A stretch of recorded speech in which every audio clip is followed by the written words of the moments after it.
વાલા ભક્તો, શ્રી સ્વામિનારાયણ મંદિર વરિયાવ સર્વોપરી ધામમાં બિરાજમાન આપણા વાલા વાલા ઈષ્ટદેવ સ્વામિનારાયણ ભગવાન, પૂજ્ય સંતો, આપ સર્વે ભક્તો, સર્વેને ભાવથી જય સ્વામિનારાયણ.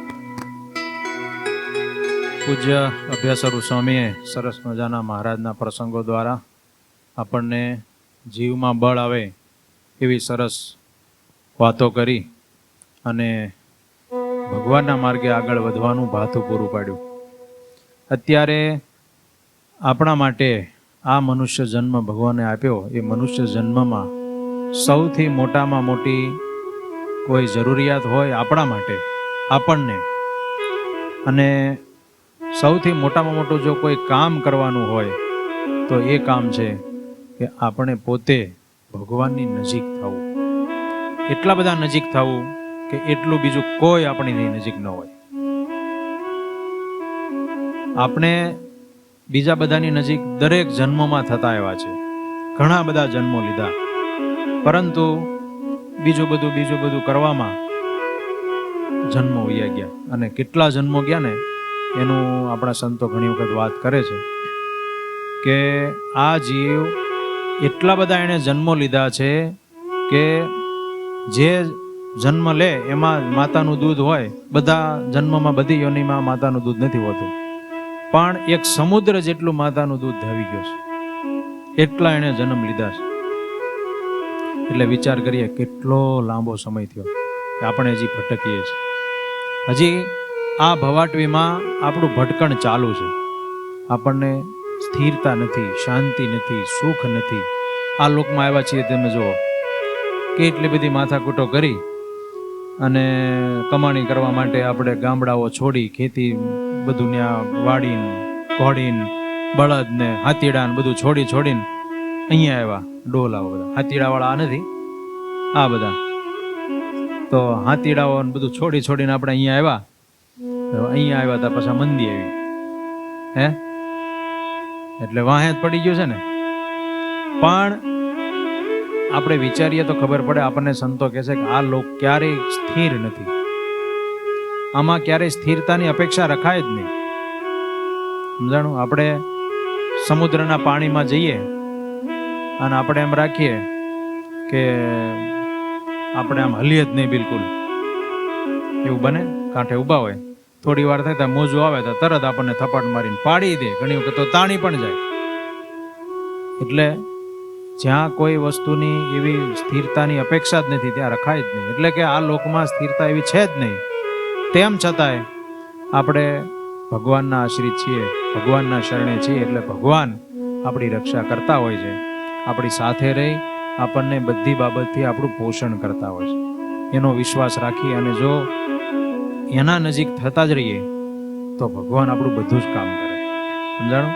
નાની નાની બાબતે આવીને પણ બોલો આપણને અંદરથી ચેતવી જાય, એ ભગવાનનું કામ છે. કાંઈ પણ બાબતે આપણે ખોટા રસ્તે જતા હોય ને તો તરત ભગવાન અંદરથી આવીને આપણને ના પાડી જાય કે આ ન કરતા, અને અમુક વસ્તુમાં પ્રેરણા કરી જાય, આ કરજે. સમજાણું? એટલે ભગવાનની નજીક જઈએ તો બધી રીતે આપણને ફાયદો છે. એક માજીની વાત આવે છે ને. એક માજી માથે પોટલું લઈને જતા હતા ડોશીમાં, અને એમાં જરાક ઘરાણા હતા 501 રૂપિયાના. ચાલતા રસ્તામાં એક ઊંટવાળો મળ્યો સાથે થયો. એટલે માજી બાળી ગયા કે ભાઈ ઉભો રે ને. કેમ? કે આ વજન લઈને જાઉં છું, અંદર બીજું બધું ઘણું હતું, સામાન ને કપડા ને લતા ને એવું બધું, અને હારો અંદર ઘરાણા હતા.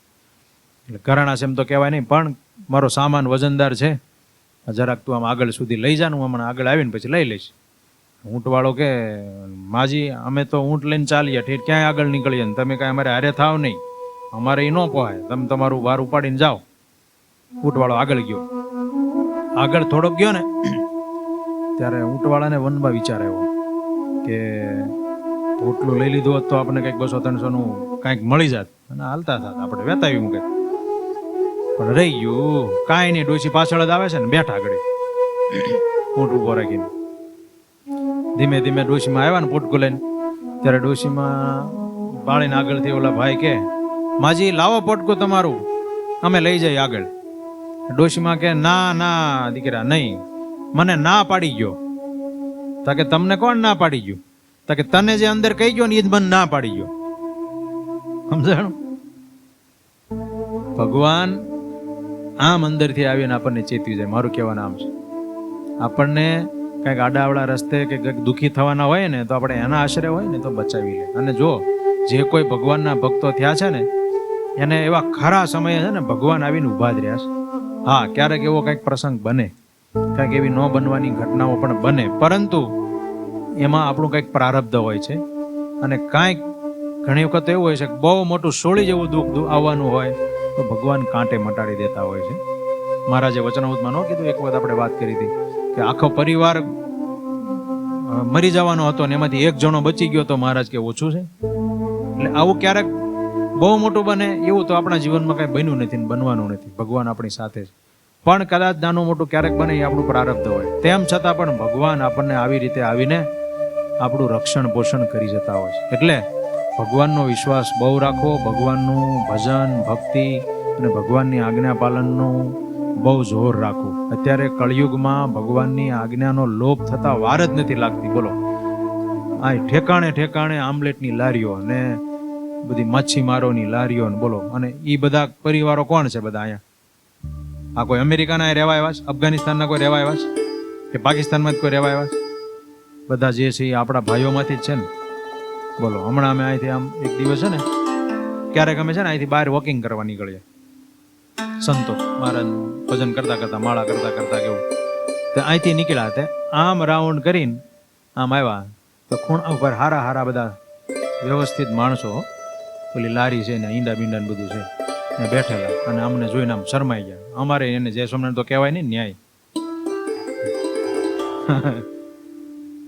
અમને એમ થયું કે આની હારે આપણે શું કહેવાનું, કાંઈ કેમ છો, હું છો, મજામાં, આપણે શું પૂછવાનું એને? ન કાંઈ પૂછીએ ગયા, અમે ન બોલ્યા, અમે આમના ઊંધું ખોજીને આ બાજુ વહી ગયા. બોલો, હારા માણસો હાવ ભગવાનનો આજ્ઞાનો લોપ કરીને ગમે એમ વર્તન કરવા માંડ્યા છે. ખાવાનું પીવાનું, હું ખોરાક બોરાક બધું કાંઈ સાઈડમાં મૂકી દીધું. પહેલા નંબરે આધ્યાત્મિકતાને હાલો દૂર રાખો, હેલ્થ વિશે પણ માણસો નથી વિચારતા. અત્યારે તો તમે વિચાર કરો, યુવાનિયાઓને કેટલાને એટેક આવે, સમજાણું? પહેલા હેલ્થનું માણસ વિચારે તોય પાછો વળી જાય, અને જો એમાં ભગવાનની આજ્ઞાને વિચારે તો પાછો જ વળી જવાય. એટલે બહુ સાવધાનીપૂર્વક ભગવાને જે કાંઈ આજ્ઞા આપી છે ને એ આપણા માટે લક્ષ્મણ રેખા છે. સીતાજીને લક્ષ્મણજી રેખા બનાવીને ગયા હતા. આપણે રામાયણ જોતા હતા ને આપણને એમ થતું, એ સીતાજી બહાર ન જાય થારું, સીતાજી બહાર ન જાય થારું, જાતા નહીં, સીતાજી બહાર જાતા નહીં, થતું હતું ને. અને એમાં જ્ઞાન હર લ્યો, સીતાજી બહાર લેવા ગયા છે, લક્ષ્મણજી કહીને ગયા હતા. બોલો, આમ જો રાવણ પગ મૂકે ને ભડકો થાય, પગ મૂકે ને ભડકો થાય, એ જય જ નહીં ફેંકવાનો, ન ગયા હોત તો સારું થાય, એવું થાય ને. પણ એવું ને એવું પાછું આપણી લક્ષ્મણ રેખા ભગવાને બનાવી છે ને એની બહાર જતા આપણને ખચકાટ નથી થતો, અને તરત આપણે બહાર પગ મૂકી દઈએ છીએ અને પછી દુઃખી થઈએ છીએ. સમજાણું? રાવણ ને રાક્ષસો જે બધા છે ને, બધા કુસંગ રૂપી ભાતના, એ આપણને પછી ખેંચી જાય છે. પછી કેટલી બધી મુશ્કેલી દુઃખ ને બધું કેટલું વેઠવું પડે.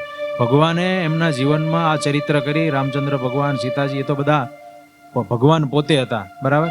પણ આપણને આ બતાવ્યું કે જો આવી રીતે જીવનમાં કોઈ પણ જો ગાફલાઈ આવે તો આવું બની શકે છે. એમ ભગવાનની આજ્ઞા બહાર આપણે કાંઈ પણ પગ મૂકતા છે ને વિચાર કરવો, સમજાણું? અને બહુ મોડર્ન એટલું બધું ન થવું, સમજાણું? આ છોકરાઓને પણ સંસ્કારો સારા અપાવવા. મા બાપને એક છેલ્લે આપણે ભલામણ કરીને પછી પૂરું કરું. મા બાપે ખાસ પોતે એવા સાવધાન સારા જીવન બનાવવા, અને ભગવાનની આજ્ઞામાં રહીએ તો કોઈ દુઃખ જ નથી, એમાં કઈ અઘરી વસ્તુ નથી. આજ્ઞા એ બહુ સુખે પડે એવી ભગવાને કીધી છે, એટલે હાર્ડ નથી કીધી, કોઈ જડતા નથી એમાં કીધી ભગવાને. ઘણું શિક્ષાપત્રીમાં કીધી. શિક્ષાપત્રી જે કોઈ ન વાંચતા હોય ને એ આજે એવું લાગે ને નક્કી કરજો કે રોજ 5 શ્લોક વાંચવા. ન હોય ને તો તમે સંતોન મળજો, તમને આપશું અહીંથી શિક્ષાપત્રી. કોકામાં નવા આવ્યા હોય ન હોય ને, પણ શિક્ષાપત્રીના શ્લોકો 5 રોજ વાંચીને એના પર વિચાર કરવો. અને મેં કીધું એમ આ બાળકોને સંસ્કારો અપાવજો, એના ઉપર ખાસ ધ્યાન આપજો. જો હમણાં વેકેશન આવશે, આ છોકરાઓ ગમે ત્યાં રખડશે, હવે તો એના માટેના સેન્ટરો, એને બગડવાના સેન્ટરો બહુ બની ગયા છે. સ્મોકિંગ ઝોન ને ફલાણું ને ઢીકડું ને ગેમ ને આ ને તેન, એના કરતાં એને સારી જગ્યાએ મૂકવા. જો અમુક છોકરાઓમાં નક્કી કરે છે કે અહીંયા આવું, અહીંયા તબલા શીખવા છે, સંતો સાથે અહીંયા બધું વાતાવરણમાં, મંદિરના વાતાવરણમાં રહી અને અમારે થોડું કીર્તન ભક્તિ કાંઈ એવું કરશું, શીખશું, અને અહીંયા બધું આનંદ કરશું બધા છોકરાઓ આવે એવું. તો સારા વાતાવરણમાં આવે તો સારો ફાયદો થાય, સમજાણું. પણ મા બાપ જ જો એવા મોડર્ન હોય તો પછી એ પ્રમાણેનું એનું વાતાવરણ એવું ઘરનું બને નહીં. હમણાં એક નાનો એવો દાખલો આપી દઉં કે એક પટેલ, બે પટેલ આવ્યા હતા, બેઠા બેઠા તાપણી કરતા હતા. એમાં એક મોટા પટેલ હતા, એણે એના નીચે ઓલા હારે બીજો પટેલ હતો ને એને વાત કરી કે પટેલ, તમારા આ છોકરાઓ બધા સાધુ પાસે જાય છે વારે વારે, સત્સંગ કરવા જાય છે ને અત્યારે આ બધું આપણું મોસમનું ટાણું છે ને ખેતીનો સમય છે ને અત્યારે છોકરાઓને આપણે એમાં રાખીએ તો 5 મણ વધારે દાણા પાકે, ત્યાં તમે મોકલો છો, ખોટો સમય શું બગાડો. ઓલા પટેલ બહુ કઈ બોલ્યા નહીં, પણ એટલું કીધું કે સાધુ પાસે જાય તો ફાયદો તો થાય. તો કે શું ફાયદો થાય, 5 મણ દાણા ઓછા પાકશે, બીજું કાંઈ બોલ્યા નહીં. થોડોક સમય થયો ને ત્યારે ઓલા પટેલ જે મોટી મોટી વાત કરતા હતા ને એ એના છોકરાને એમ કહેતા, જો હું મારા છોકરાને આમ કરું ને તેમ કરું ને એમ બધું ચડાવતા. તે ક્યાંક માલ બાલ બધો પાક્યો ને મોટો થયો ને બધું થયું ને એ દરમિયાનમાં એ પટેલનો છોકરો કંઈક કોઈ સ્ત્રી સાથે ધર્મભ્રષ્ટ થયો.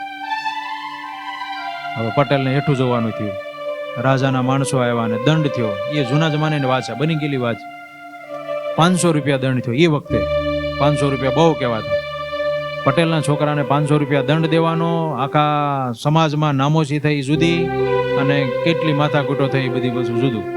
પછી પાછા ફરીને ઓલા બે પટેલ તાપવા બેઠા ને ત્યારે ઓલા પટેલે કીધું, જે ઓલા સત્સંગી હતા ને એને, કે પટેલ, છોકરાઓ ગયા ને સાધુ પાસે, એમાં 5 મણ વધારે કે 500 રૂપિયા વધારે, સમજાણું. એટલે પટેલ કાંઈ બોલી જ નહીં, કે ભોંઠા પડ્યા. કે એટલે હું મારા છોકરાઓને સાધુ પાસે સત્સંગ માટે મંદિરમાં ભગવાન પાસે મોકલું છું, એમાં કાંઈક સંસ્કારો આવે, સમજાણું. એટલે સત્સંગ પોતે કરી રાખવો, છોકરાઓને પણ સત્સંગમાં જોડી રાખવા. અત્યારે પાછલી પેઢીને સત્સંગમાં રાખવા બહુ જરૂરી છે, અને આપણે પણ સત્સંગમાં રહેવું બહુ જરૂરી છે બધી રીતે. નહીંતર બહારનું વાતાવરણ આપણને ગમે ત્યાં ખેંચી જાય, દુઃખી કરી નાખે. અને આપણને ભગવાને મોક્ષ થાય એવું વાતાવરણ આપ્યું છે ને, તો આપણા આત્માના કલ્યાણનું, મોક્ષનું કામ જ બગડી જાય. એટલે સાવધાની રાખીએ અને કરીએ તો બહુ સરસ થઈ શકે એવું છે.